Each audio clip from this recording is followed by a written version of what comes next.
Boa noite a todos, sejam todos bem-vindos. Que a gente possa aproveitar o nosso encontro, este momento, primeiramente para agradecer pelas nossas vidas, por estarmos aqui reunidos em segurança, em tranquilidade, e para aproveitar para refletir um pouquinho mais sobre os ensinamentos da doutrina espírita, sobre aquilo que a gente pode compreender e facilitar na nossa jornada de evolução. Então, como o Douglas falou, dia 18 de abril é o Dia do Espírita, e em 1857 foi lançado, a obra O Livro dos Espíritos, marcando assim o início da doutrina espírita. Nesse ano, em 1857, agora em 2024 está completando 167 anos da publicação do livro, ele foi lançado primeiramente com 501 questões. E depois, em 18 de março de 1860, ele teve a sua segunda edição, mas aí essa segunda edição veio com 1019 questões, como é o livro que a gente tem, aqui em mãos e tudo mais.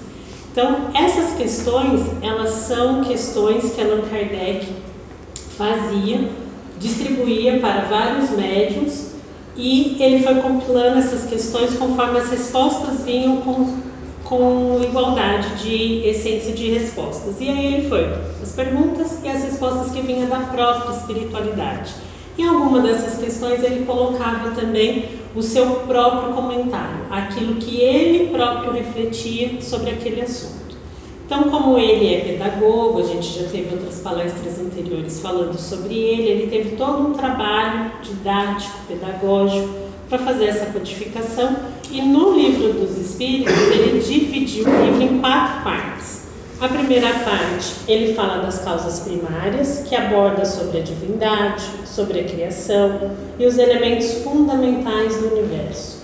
A segunda parte do Livro dos Espíritos ele fala sobre o mundo espírita ou dos espíritos, que vai tratar sobre a noção do espírito, a finalidade das nossas existências, o potencial que nós temos de autoaperfeiçoamento e como que é antes e depois de quando a gente está aqui na matéria. Então, quando a gente está no plano espiritual antes de reencarnar e o pós o nosso reencarne também. Já na terceira parte, ele aborda as leis morais, ou seja, as leis divinas, as leis imutáveis que nós temos regendo o nosso universo. Então, independente de eu acreditar ou não acreditar nessas leis, são elas que nos regem constantemente. Então, essas leis elas estão divididas entre lei divina ou natural, a lei de adoração, a lei de trabalho, a lei de reprodução, conservação, destruição, sociedade, progresso, igualdade, liberdade, justiça, amor e caridade. E, por último, a da perfeição moral. E a quarta parte do Livro dos Espíritos vai falar sobre as esperanças e consolações, onde vai abordar bastante sobre o futuro de todos nós, ou seja, o estado de todos nós após a nossa morte e o que a gente encontra após ela, as nossas alegrias e obstáculos no além-túmulo. Mais em específico, nessa noite, a gente não vai ficar detalhando, fazendo uma parte mais didática desse livro. Na verdade, o estudo que eu busquei fazer é de algumas questões. Eu já vinha lendo o Livro dos Espíritos há um tempo, relendo, na verdade, e aí surgiu a oportunidade de fazer a palestra do dia de hoje para se comemorar essa data. E aí o que eu fiz? Eu peguei algumas questões de várias, de 1019 que existe aqui no livro, eu peguei alguma delas e vamos refletir sobre ela. Mas antes disso, o que também me chamou um pouco a atenção no momento que eu estava estudando, até já faz algum tempinho, que eu tenho um amigo, algumas pessoas aqui da casa conhecem, que ele participa do estudo do Livro dos Espíritos. Então ele é a pessoa que orienta, a pessoa que está ali, o facilitador desses cursos. Ele fez isso no Amor e Esperança, quando ele frequentava aqui, e hoje em dia na casa que ele frequenta, ele comentou comigo, eu vou começar de novo um curso do Livro dos Espíritos. Só que ele estava um pouco desanimado, ele falou assim, não sei, parece que a gente começa o curso e de repente nada acontece. Daí eu falei assim, mas o que você está esperando que aconteça? né? Qual é o grande acontecimento que você espera na realização de um curso? Falei, primeiramente, nós da Casa Espírita, de uma forma geral, a gente abre os cursos como uma oportunidade nossa, que já estamos aqui, de estudar, de reciclar, de melhorar o nosso conhecimento, de compreender melhor tudo que a doutrina espírita tem para nos oferecer, para nos esclarecer, e para aquelas pessoas que chegam e têm vontade de iniciar esses estudos, também de ter essa oportunidade.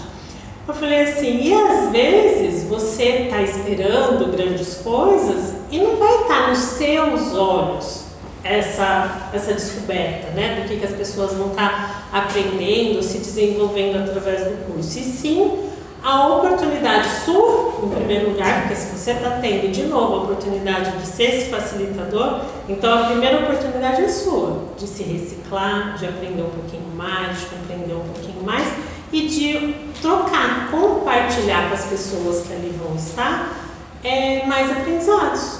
Você vai ter dúvidas novas de pessoas novas, você vai ter ideias novas dependendo do que você está lendo, de todo o processo que você está passando na atualidade. Então a gente precisa, né, tipo ele, espírita, nós aqui, a gente precisa tirar às vezes, porque assim, nossa, mas de novo vamos falar sobre tal tema, de novo tal isso, de novo tal aquilo. Realmente algumas coisas são repetitivas, mas elas são repetitivas às vezes no título, às vezes no tema, mas no caso a essência é a mesma, mas como cada um de nós vamos absorver, como cada um de nós vamos ouvir e vamos sentir aquela mensagem, pode ser completamente diferente do anterior. Então a doutrina espírita é uma ferramenta maravilhosa que a gente tem nas nossas mãos para a gente realmente nos reciclar, fazer a tal da reforma íntima tão falada e tão comentada no meio espírita. E uma das primeiras questões que eu quis estudar e refletir com vocês é que fala justamente da reencarnação. Então, nós espíritos somos reencarnacionistas, acreditamos na reencarnação e buscamos compreender, né, a justiça que existe na reencarnação. E na questão 171 do Livro dos Espíritos, Kardec perguntou assim: em que se funda o dogma da reencarnação? E a espiritualidade respondeu: na justiça de Deus e na sua revelação, pois incessantemente repetimos: o bom Pai deixa sempre aberta a seus filhos uma porta para o arrependimento. Não te dizes a razão que seria injusto privar para sempre da felicidade eterna todos aqueles de quem não dependeu melhorar-se? Não são filhos de Deus todos os homens? Só entre os egoístas se encontram a iniquidade, o ódio implacável e os castigos sem remissão. Então, realmente, por mais que algumas pessoas que não conseguem aceitar, não acreditam na reencarnação, a gente percebe, conforme a gente vai estudando, quando a gente vê alguns estudos de casos sobre reencarnação, o quanto que a justiça de Deus está presente nessa condição. Por quê? Porque é só com a reencarnação que a gente tem algumas respostas. Mesmo que a gente não tenha detalhado o que foi vivenciado anteriormente, mas ali a gente sabe que tem um fundamento, um propósito, porque nessa existência nós estamos vivendo determinada situação, ou outras pessoas que a gente conhece estejam vivendo determinada situação. Porque talvez no presente, na estadia presente da Terra, aquela pessoa não tem nada que justifique as aflições que estejam vivendo, as limitações que estejam vivendo, mas existe algo anterior ao presente momento. Existe algo que ela vivenciou e que traz uma bagagem e que está junto dela. Mesmo que materialmente falando, ela não visualize essa bagagem, ela não compreenda essa bagagem, a reencarnação nos dá a possibilidade do quê? De melhora, de crescimento. Se a gente tivesse somente essa existência que a gente está, que a gente nasceu até o momento da nossa morte, e às vezes a gente não teve possibilidades de aprendizado dos ensinamentos de Cristo, às vezes a gente nasceu em locais deste planeta com muitas dificuldades de estudo, de aprendizado, de convivência, né? Às vezes de muita violência. Aí imagina essa pessoa, ela viveu, ela só teve essa existência. E ali vai ser definido o que vai acontecer dela para ela depois da morte. Se vai ser algo bom ou se vai ser algo ruim, como algumas escolas religiosas nos dizem. Qual é a justiça que existe nisso? Nenhuma justiça existe. Por quê? Um nasceu assim, com tal condição, e vai ter a glória do céu. O outro nasceu em determinada condição, a sua vida foi muito difícil, ele teve vários erros, vários comprometimentos com as leis divinas, e aí ele vai ser castigado eternamente, para viver no inferno, para viver no sofrimento constante. Não é justo. Por que um foi escolhido para isso e o outro foi escolhido para aquilo? Não tem sentido. E a encarnação nos dá essa resposta, de que nós, em várias existências, a gente vai alterando, né, os nossos aprendizados, as nossas condições, ora de um determinado modo, ora em outro, mas tudo relacionado ao que a gente precisa. Então, conforme a gente vai tendo as nossas experiências encarnatórias, a gente vai desenvolvendo as nossas habilidades, desenvolvendo a nossa moral, a nossa inteligência, essas oportunidades vão chegando na nossa vida, vão dando uma condição da gente realmente compreender as leis divinas, compreender os ensinamentos de Jesus e colocá-los em prática no nosso dia a dia. Hoje, nós sabemos da questão da reencarnação, confiamos nesse dogma da reencarnação. Ajuda, faz com que a gente erre menos, faz com que a gente tenha grandes transformações, isso é de cada um. Então isso vai depender de cada um de nós, o que vamos fazer com a informação que temos sobre a encarnação. Ou seja, antes de reencarnar como Marina, eu tive outras existências. E nessas outras existências eu tive várias experiências e grande parte dessas experiências me trouxe até o momento presente. Sejam elas positivas ou não, é o que me faz estar aqui hoje, né? E como foi dito na semana passada, na palestra da semana passada, Douglas disse que o auge da nossa evolução é o momento presente. Ou seja, na semana passada, quando ele disse isso, naquele momento era o auge da nossa evolução. Agora, uma semana depois, a gente pode parar e falar, não, agora é o auge da minha evolução. E assim vai ser. Cada dia da nossa existência, cada dia da nossa trajetória evolutiva é o auge da nossa trajetória evolutiva, do nosso melhor. Significa o quê? Que ontem talvez eu não estava tão bem, mas hoje eu estou melhor. E amanhã eu vou estar melhor do que o dia de hoje. Por quê? Porque Deus nos dá essa condição de melhoria e de aprendizado. Então, além de tirar muitas vezes o peso da questão do castigo eterno, né, da distância às vezes eterna, eu digo isso por experiência minha mesmo, antes de eu ser espírita e tudo, eu vivia esse drama de quando meu pai faleceu, de que, pelo que as pessoas me diziam na religião que eu frequentava, que ele estaria sempre no inferno.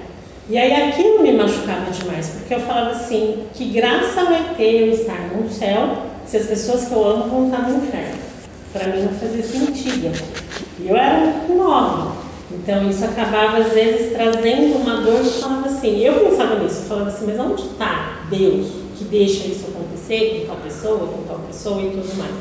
E hoje, né, graças ao aprendizado, graças à minha própria busca de não me conformar com aquela informação, porque dependendo do estado que a gente está, a gente aceita aquela informação, a gente coloca aquilo na nossa cabeça, no nosso sentimento de que, é isso e pronto. E eu vou ter que aprender a conviver com isso. E no caso, a doutrina espírita nos dá essa possibilidade de refletir. Não é porque está aqui no livro dos Espíritos, está dizendo aqui a espiritualidade, Kardec trouxe para a gente, que a gente tem que aceitar cegamente essas informações. A gente tem que ler, comentar, conversar, refletir e tirar nossas dúvidas e tirar nossas conclusões. Então a gente não precisa aceitar de uma forma cega, foi dito, é isso e pronto. Não, a gente precisa refletir e ver o que do que a gente está estudando realmente condiz com aquilo que vibra dentro de nós, se nós estamos de acordo com com aquilo que está acontecendo.